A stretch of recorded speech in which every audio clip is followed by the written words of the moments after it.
الحمد لله رب العالمين والعاقبة للمتقين والصلاة والسلام على سيد المرسلين وعلى آله وصحبه ومن تبعهم بإحسان إلى يوم الدين. أما بعد فأعوذ بالله من الشيطان الرجيم. بسم الله الرحمن الرحيم.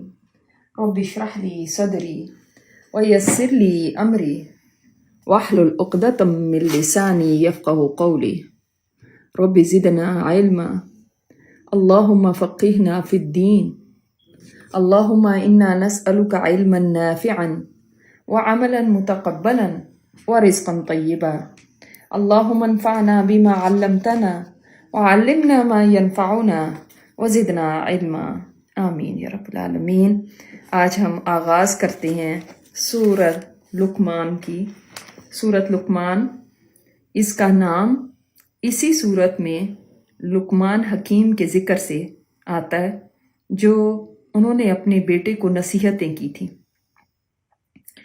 اس سورت کا شان نزول یہ ہے کہ مشرکین نے مکہ نبی صلی اللہ علیہ وسلم سے سوال کرنے لگے کہ لقمان حکیم اور ان کے بیٹے کے متعلق بتائیں، تو اللہ تعالیٰ نے یہ سورت نازل فرمائی. چونکہ لقمان حکیم کا قصہ جو تھا ان میں کافی مشہور تھا، نسل در نسل ان کے اندر ان کا ذکر چلتا آ رہا تھا، تو لہٰذا آپ صلی اللہ علیہ وسلم کو ٹیسٹ کرنے کے لیے کہ یہ واقعی اللہ کے نبی ہیں یا نہیں، تو انہوں نے لقمان حکیم کے بارے میں دریافت کیا. حضرت لقمان جو تھے وہ ایک نبی نہیں تھے مگر ایک بہت ہی دانا انسان تھے، اور ان کے بارے میں آیات اس قرآن میں آئیں اور رہتی دنیا تک ان کی حکمت اور دانائی کی بات محفوظ ہو گئی، جس سے آج تک بھی ہم فائدہ اٹھاتے ہیں. ابن عباس سے روایت ہے کہ سورہ لقمان مکہ میں نازل ہوئی، سوائے اس کی 3 آیات کی جو مدینہ میں نازل ہوئی، جو 27 سے لے کے 29 تک ہیں، مگر ویسے ایز اے ہول یہ سورت مکہ میں نازل ہوئی ہے. حضرت برا بیان کرتے ہیں کہ ہم نبی صلی اللہ علیہ وسلم کے پیچھے ظہر کی نماز پڑھ رہے تھے اور سورہ لقمان اور زاریات سے ایک سورت کے بعد دوسری سورت سنتے تھے. یعنی آپ صلی اللہ علیہ وسلم نے یہ دونوں صورتیں پڑھی. حالانکہ ظہر کی نماز تو جہری نماز نہیں ہوتی، لیکن بعض دفعہ آپ صلی اللہ علیہ وسلم جب سری نماز بھی پڑھتے تھے تو کچھ آیات کو تھوڑا سا بلند آواز میں پڑھ لیتے تھے، جس سے یہ ہوتا تھا کہ دوسرے کو پتہ چل جائے کہ کون سی صورت پڑھ رہے ہیں یا کہاں پہ ہیں. اس صورت کی ترتیب مصحف کے اعتبار سے تو 31 ہے، لیکن ترتیب نزول اس کا 57 ہے، اور آیات 34 ہیں صرف. آپ اس صورت سے، جیسے کہ آپ کو پتہ ہے لقمان علیہ السلام یا لقمان حکیم علیہ السلام تو شاید نہیں کہہ سکتے، لیکن لقمان حکیم کی جو وزڈم ہے اس سے آپ بہت کچھ سیکھیں گے. تو شروع کرتے ہیں آج اس کا پہلا سبق آیت نمبر 1 سے 11 تک. بسم اللہ الرحمن الرحیم. الف لام میم. تلکا یہ آیات الکتاب، آیتیں ہیں کتاب کی، الحکیم جو حکمت والی ہے، یا صرف حکیم لکھ لیں، میں آپ کو تفسیر میں اس کے مختلف معنی بتاؤں گی انشاءاللہ. ہدن باعث ہدایت ہے، ورحمتن اور رحمت ہے، للمحسنین محسنین کے لیے، الذین یقیمون الصلاۃ وہ لوگ جو قائم کرتے ہیں نماز کو، وَيُؤْتُونَ الزَّكَاةَ اور ادا کرتے ہیں زکوٰۃ کو، وَهُمْ بِالْآخِرَةِ هُمْ يُوقِنُونَ اور وہ ساتھ آخرت کے یقین رکھتے ہیں. أُولَٰئِكَ عَلَىٰ هُدًى مِّن رَّبِّهِمْ یہی لوگ ہیں جو ہدایت پہ ہیں اپنے رب کی طرف سے. وَأُولَٰئِكَ اور یہی لوگ ہیں هُمُ الْمُفْلِحُونَ جو ہیں فلاح پانے والے. وَمِنَ النَّاسِ اور لوگوں میں سے، من یشتری جو خریدتا ہے، اشترا ہوتا ہے نا، بیع اور اشترا یعنی خرید و فروخت. جو خریدتا ہے لہو الحدیث، لہو ایسا کام، مشغلہ، ہابی کہہ سکتے ہیں، یا کوئی بھی ایسی چیز جو انسان کو اس کے مقصد سے غافل کر دے، اس کو ہم کہتے ہیں لہو۔ جو اصل مقصد ہے، جو اہم کام ہے، اس سے غافل کر دینے والی، جو اپنے اندر اتنا پری آکیپائی کر لے کہ انسان کو بھول ہی جائے کہ اس نے کوئی ضروری کام کرنا ہے یا اس کا کوئی مقصد ہے۔ الحدیث جو ہے ویسے اس کا لغوی معنی نئی بات ہوتا ہے، تو الحدیث یہاں پہ دل فریب کلام کے لیے آیا۔ لیُضِلَّ تاکہ بھٹکائے، عن سبیل اللہ اللہ کے راستے سے، بغیر علم بغیر علم کے، وَيَتَّخِذَهَا اور بنا لے اس کو ہزوا مذاق، اولئک لہم عذاب مہین یہی لوگ ہیں ان کے لیے عذاب ہے دردناک، رسوا کرنے والا۔ علیم ہوتا تو دردناک، مہین اہانت سے ہے، اہانت کہتے ہیں نا، کسی نے کسی کی اہانت کر دی یعنی بے عزت کر دیا اس کو، تو رسوائی کے لیے آتا ہے۔ وَإِذَا تُتْلَى عَلَيْهِ آیاتنا اور جب پڑھی جاتی ہیں اس پر ہماری آیات، وَلَّا رخ پھیر لیتا ہے مستکبرا تکبر کرتے ہوئے، کہ گویا کہ علم کہ نہیں، یسمعھا اس نے سنا، ہا اس کو، کس کو؟ آیات کو، کأن گویا کہ، فی میں اذن، اذن کان کو کہتے ہیں، اذنین تھا دونوں کانوں، نون گر گیا کیونکہ ہی ساتھ لگا نا، اس کے دونوں کانوں میں، وقرا بوجھ، فبشرہ بعذاب علیم تو خوشخبری دے اس کو دردناک عذاب کی۔ ان الذین آمنوا وعملوا الصالحات لہم جنات النعیم ان کے لیے جنتیں نعمتوں والی، خالدین فیہا وعد اللہ حقا اللہ کا وعدہ سچا ہے، وہو العزیز الحکیم اور وہ زبردست حکمت والا ہے۔ خلق السماوات اس نے پیدا کیا، خلقا تینوں کے اوپر زبر ہے تو اس نے کا معنی اس کے اندر ہے، اس نے پیدا کیا آسمانوں کو، بغیر عمد بغیر ستونوں کے، ترونا تم دیکھتے ہو، ہا ان کو، کن کو؟ السماوات، وَأَلْقَى فِي الْأَرْضِ اور اس نے ڈال دیے زمین میں، رواسی پہاڑ، ان کے تمیدہ میم یا دال، معید کہتے ہیں کسی کا ہلنا، جیسے فلکچویشن سی ہوتی ہے نا، تو یا سوئنگ کرتی ہے کوئی چیز تو کہ ڈھلک جائے،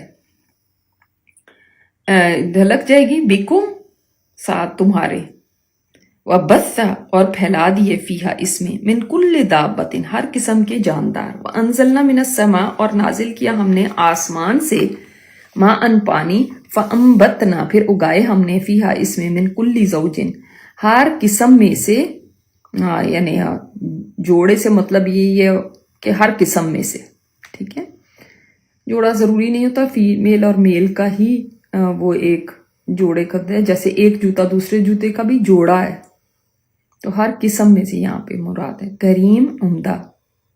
ھذا خلق اللہ یہ اللہ کی تخلیق ہے، فَأَرُونِی تو دکھا دو مجھ کو، نی ہے نا مجھ کو، ماذا کیا کچھ، خلق پیدا کیا، الذین ان لوگوں نے، من دونہ اس کے سوا جو ہیں، بلکہ الظالمون ظالم لوگ، فی ضلال مبین کھلی گمراہی میں۔ الحمدللہ یہاں تک آج ہمارا مختصر سا لیسن ہے، لیکن سیکھنے کو اس میں بہت کچھ ہے۔ اللہ تعالیٰ جو آج ہم پڑھیں اس کو ہمارے دل میں اتار دے اور ہم سب کو عمل کی بھی توفیق عطا فرمائے۔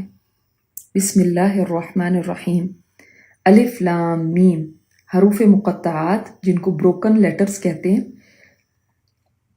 اور ان کا جو معنی ہے اللہ تعالیٰ بہتر جانتا ہے کہ ان کا معنی کیا ہے۔ بعض نے اس کی تفسیر بھی کرنے کی کوشش کی کہ یہ اللہ تعالیٰ کے نام ہے، بعض نے کہا یہ آپ صلی اللہ علیہ وسلم کو پکارنے کے لیے حروف ہیں، جیسے مثال کے طور پہ یاسین وغیرہ، یہاں یہ بعض نے کہا یہ صورتوں کے نام ہیں، تو اس طرح کی رائے ملتی ہیں۔ دوسری ایک یہ بھی رائے ملتی ہے کہ عربوں میں جب کوئی اہم بات کرنی ہوتی تھی تو وہ لوگ قسم کھا کے کرتے تھے، تو یہ حروف بھی توجہ دلانے کے لیے، اپنی توجہ دوسرے کی جو سننے والا ہے اس کی توجہ اپنی طرف مبذول کرنے کے لیے۔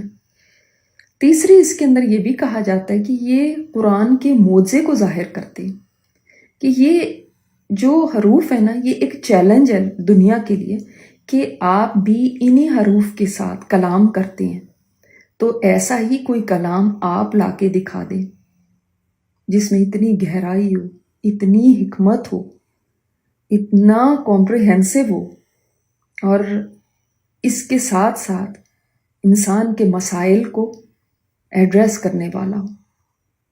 تو اگر تم نہیں لا سکتے تو پھر اس کو مان جاؤ، قبول کر لو۔ تو بعض مستشرقین جو ہوتے ہیں اورینٹلسٹ، انہوں نے ان پہ بڑی تنقید کی ہے کہ آپ لوگ یہ کہتے ہیں کہ یہ کتاب تو انسانوں کی رہنمائی کے لیے، پھر کیوں اس کے اندر ایسے کوئی الفاظ آئے، حالانکہ چند ایک صورتوں میں ہی ہیں، لیکن ایسے کیوں الفاظ آئے کہ جو کوئی انسان سمجھ نہیں سکتا۔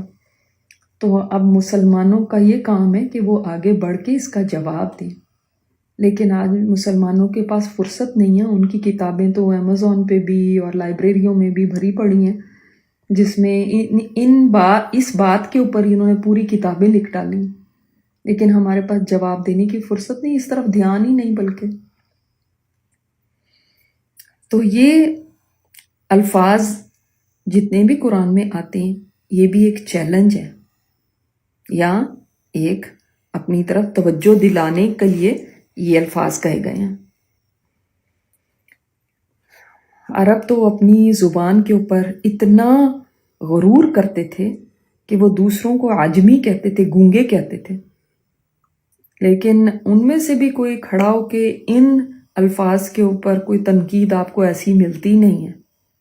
لیکن آپ دیکھیں کہ بعد والوں نے انہی الفاظ کو پکڑ کے کیا کیا کہنا شروع کر دیا۔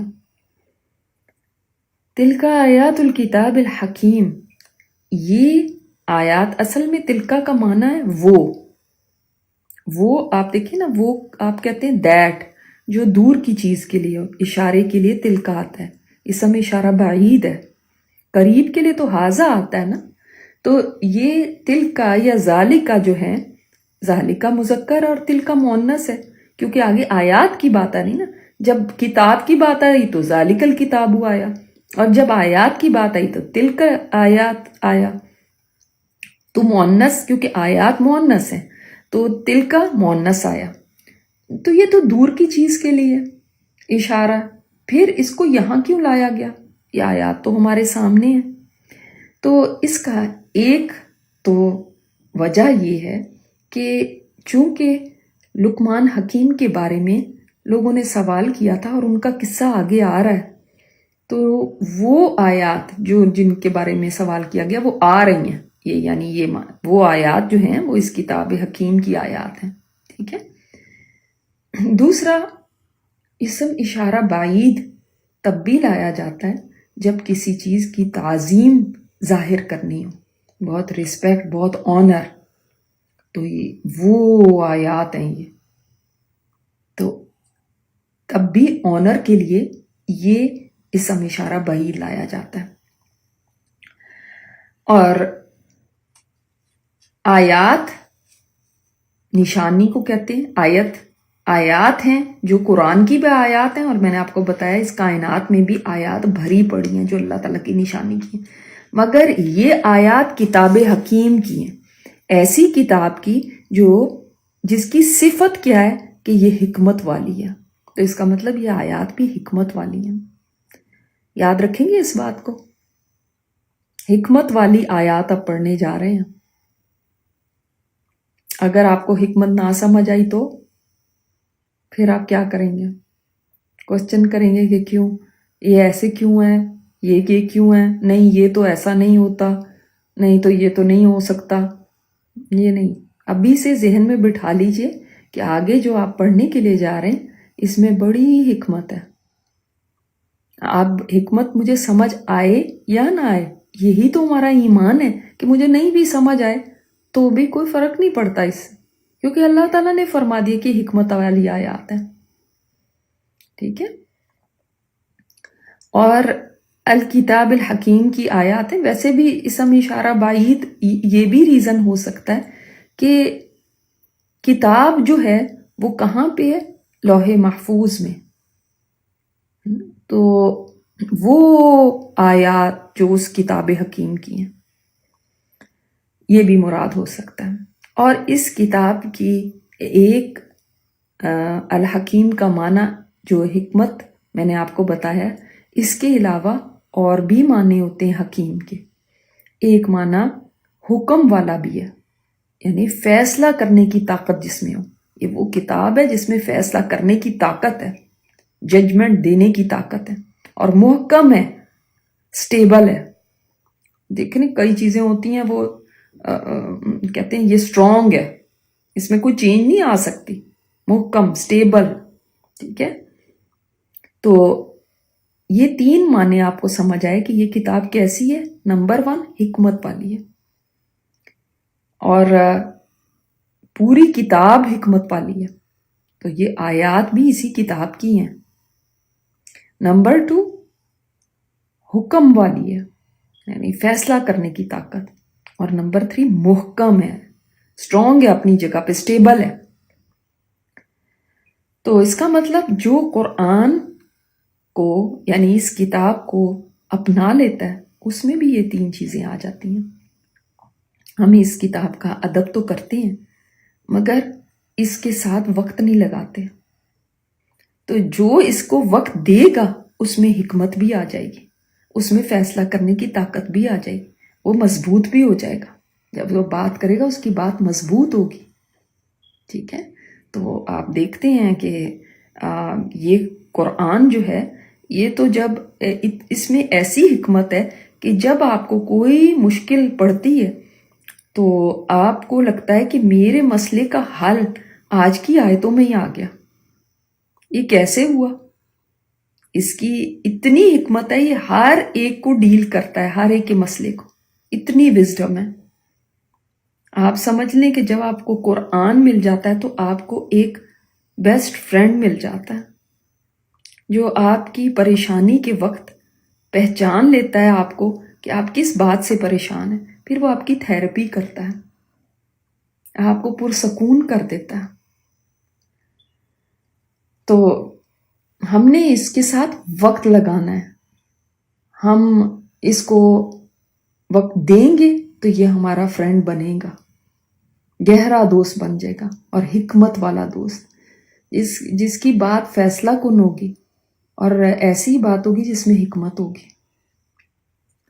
لیکن آج اکثریت کو اس کی ضرورت محسوس ہی نہیں ہوتی.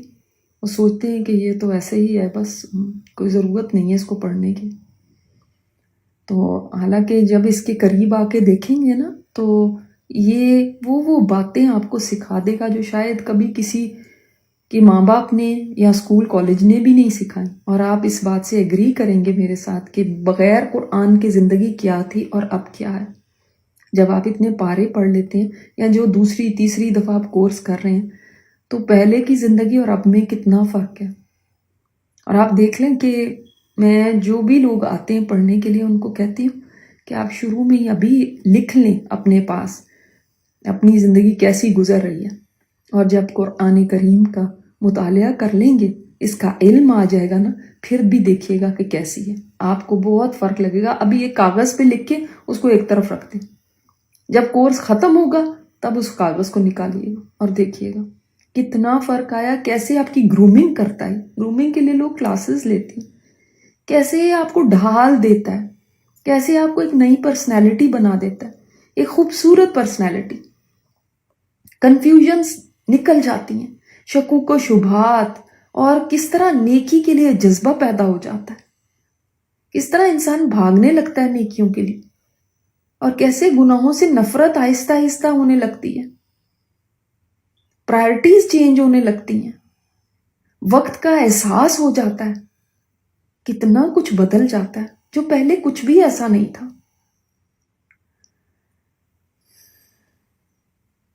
تو یہ اس حکمت والی کتاب کا معجزہ ہے.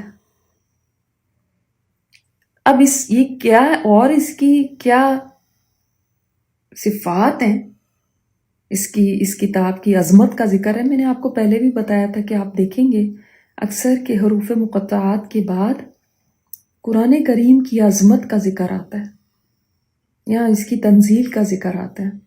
تو ہدی و رحمت للمحسنین، ہدایت بھی ہے اور رحمت ہی بھی ہے، لیکن کس کے لیے؟ محسنین کے لیے. اس کتاب میں ہدایت ہے، یہ قاری کو، اپنے پڑھنے والے کو، اپنے سننے والے کو اتنی زبردست طریقے سے رہنمائی کرتی ہے اور نرمی سے رہنمائی کرتی ہے. ایسے نہیں کہ ڈنڈا پکڑ کے ایک پیچھے پڑ جانا، اس طرح سے نہیں، بس اتنی نرمی سے رہنمائی کرتی ہے کہ انسان کو پتہ بھی نہیں چلتا کہ وہ کب سیدھے راستے پہ بھی آ گیا. ایسے چینج کرتی ہے، بوجھ نہیں لگتا. تو ہدن کا مطلب ہے کہ ہاتھ پکڑ کے نا انسان کو صراط مستقیم پہ لے آتی ہے. ایک چینج کا سفر شروع ہو جاتا ہے، اندر سے چینج آتی ہے پھر باہر آتی ہے. تو ہم مسلمان تو الحمدللہ پیدائشی ہیں، مگر ہدایت ہمارے پاس نہیں تھی. یہ قرآن ہے جو ہدایت دیتا ہے. پہلے صرف نماز روزے سب نے اتنے گھروں میں پڑھے ہوتے ہیں، سنے ہوتے ہیں، تھوڑا بہت اس کا نالج ہوتا ہے، بس اتنا سا ہی اسلام ہوتا ہے ہمارے پاس. اور جب قرآن کے آگے بیٹھتے ہیں تو تب اصل سمجھ آتی ہے کہ اسلام ہے کیا، ہم کیا ہیں، ہم کس مقصد سے اس دنیا میں آئے، کیا کرنے کے لیے آئے. پہلے تو یہ بھی پتہ نہیں تھا. تو اب کمپیئر کریں اگر پہلے وقت کو آج کے ساتھ، تو لگے گا کہ پتہ نہیں کس جہالت میں نے زندگی گزار دی. تو یہ ہدایت ہے، اور جب ظاہر ہے ہدایت آئے گی تو زندگی میں اللہ تعالیٰ کی رحمتوں کا نزول ہوگا، اللہ تعالیٰ کی رحمتیں نچھاور ہوں گی اس بندے کے لیے. اور وہ کون سے لوگ ہیں؟ جو محسن ہیں. محسن جو احسان کے لیول پہ زندگی گزارنے والے. حسن سے ہے نا، یعنی ہر جگہ پہ محسن جو ہوتا ہے نا وہ بیسٹ پرفارمنس کی کوشش کرتا ہے. ایک نیکی کا کام ہے جو آپ بس کرتے ہیں، جیسے مثلا نماز پڑھ ہی لی، بس ٹھیک ہے پڑھ لی، جیسی بھی پڑھ لی، کلاسیں بھی لے لیں جیسی بھی کر لی، کچھ تو چیٹنگ کر کے کر لی، ٹیسٹ دے دیے، کچھ کلاس میں بیٹھے ہیں اور ادھر ٹیکسٹنگ ادھر ٹیکسٹنگ، کچھ گھر کے کام بھی لگا لیے ساتھ اور ساتھ ہی یہ بھی چلا لی، بس کلاس بھی ہو رہی وہ بھی. یہ احسان کا لیول نہیں ہے. لیکن میں آپ کو ایک ایگزامپل سے بتاتی ہوں. آپ نے کہیں جانا ہوتا ہے تو آپ تیار ہوتے، خاص طور پہ شادیوں وغیرہ پہ، چلیں اس کی مثال لے لیتے ہیں. شادی پہ جب آپ تیار ہونے لگتی ہیں تو مجھے بتائیں کہ آپ ایسے ہی کچھ بھی لگا لیں گی منہ پہ، کچھ بھی کر کے بس جانا ہی ہے، کوئی بات نہیں، میک اپ ہی کرنا ہے، جیسی تیسی بھی لپسٹک لگائی، جیسی تیسی بھی فاؤنڈیشن لگائی، جیسے بھی ہوا ویسے ہی چل پڑے. یا آپ کہتی ہیں سنوار کے اچھی طرح کسی بیوٹیشن کو ہائر کرتی ہیں، پھر وہ اچھا سا میرا میک اپ کرے، میں بیسٹ نظر آؤں، میرے کپڑے، میرے جوتے، میرا پرس، میرا ہیئر سٹائل، میرا میک اپ بیسٹ ہو. کتنی ہم اپنی کوشش سے، کتنی جس حد تک ہم جا سکتے ہیں نا، ہم سب کوشش کرتے ہیں کہ ہم بہترین نظر آئیں بس. تو ایسا کیوں نہیں کر لیتے جیسا مرضی چلے جائیں، کوئی مارے گا تھوڑی، آپ کو کچھ نہیں کسی نے کہنا. پھر کیوں ہر کوئی کوشش کرتا ہے بیسٹ؟ کسی جگہ پہ بھی آپ کمی نہیں چاہتے، کپڑے بھی آپ چاہتے ہیں بیسٹ ہو، جتنی آپ کی توفیق ہے، جوتے بھی بیسٹ ہو، ہر چیز میں آپ بیسٹ چاہتے ہیں. میک اپ بھی کہیں ہے تو وہ ایسا تیسا آپ کو میک اپ کر دے، یا آپ جیسے تیسے، آپ اس کے لیے باقاعدہ پیسے دے کے کسی کو ہائر کر رہے ہیں کہ بیسٹ طرح سے مجھے تیار کرو. چاہے وہاں پہ کوئی دیکھے نہ دیکھے، آپ کو ہر کوئی اپنے آپ کو ہی دیکھ رہا ہوتا ہے، لیکن ہمیں کتنی فکر ہوتی ہے. آپ سوچیں کہ لوگوں کے سامنے جانے کے لیے ہمیں کتنا اپنے آپ کو سنوارنے کی فکر ہے، اور اللہ تعالیٰ کے آگے اپنے اعمال کو پیش کرنا ہے، وہ کتنے خوبصورت ہوں اس کی ہمیں فکر نہیں ہے. کیا یہ فکر نہیں ہونی چاہیے؟ آپ شیشے میں 10 دفعہ دیکھتی ہیں یہاں سے صحیح ہے کہ نہیں، اس نے تیار کر دیا، اس نے تو آپ کو دیکھ لیا کہ آپ ٹھیک ہیں، اس نے اوکے کر دیا، پھر بھی آپ 10 دفعہ ادھر سے دیکھتی ہیں، نہیں نہیں یہاں پہ ٹھیک کرو، یہ صحیح کرو، یہ، اور وہ پتہ نہیں کتنی چیزیں لگاتے ہیں آنکھوں پہ اور کتنی چیزیں منہ پہ، پھر جا کے کہیں یہ نہیں ہوتا کہ ایک چیز لگا کے پتہ نہیں کتنی طرح کی چیزیں لگاتے ہیں خوبصورت بنانے کے لیے. ہم اپنے عمل کو خوبصورت بنانے کے لیے کیا کرتے ہیں؟